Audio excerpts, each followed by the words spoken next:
Bienvenue dans cette nouvelle vidéo de Lexical Info. Le Mali met fin à l'accord d'Alger. N'oubliez pas de vous abonner juste en bas de cette vidéo.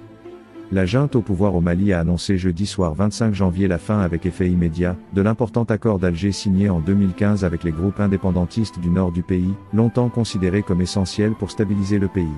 La junte a invoqué le changement de posture de certains groupes signataires, mais aussi les actes d'hostilité et d'instrumentalisation de l'accord de la part des autorités algériennes dont le pays est le chef de file de la médiation, indique un communiqué lu à la télévision d'État par le colonel Abdoulaye Maïga, porte-parole du gouvernement installé par les militaires.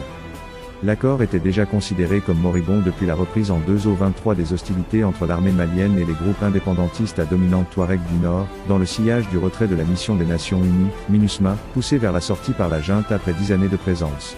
L'accord avait reçu un rude coup supplémentaire le 31 décembre quand le chef de la junte, le colonel Assimi Goïta, avait annoncé lors de ses vœux de nouvel an la mise en place d'un dialogue direct intermalien, donc sans médiation internationale contrairement à l'accord d'Alger. Le gouvernement constate l'inapplicabilité absolue de l'accord d'Alger et, par conséquent, annonce sa fin, avec effet immédiat, précise le communiqué. Tous les canaux de négociation sont désormais fermés, a souligné à l'AFP Mohamed El Maoulou Ramadan, porte-parole du cadre stratégique permanent, une alliance de groupes armés qui avait signé l'accord de 2015 avant de reprendre les armes en 2023. Nous n'avons pas d'autre choix que de livrer cette guerre qui nous est imposée par cette junte illégitime avec qui le dialogue est impossible, a-t-il dit. Dégradation des relations entre le Mali et l'Algérie. L'officialisation de la fin de l'accord s'inscrit dans le prolongement d'une série de ruptures auxquelles ont procédé les militaires qui ont pris le pouvoir par la force en 2020.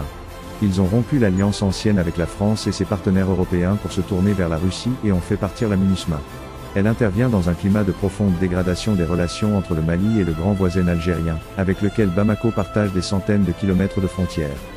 Le colonel Maïga a lu jeudi soir un autre communiqué vigoureux, spécifiquement contre l'Algérie.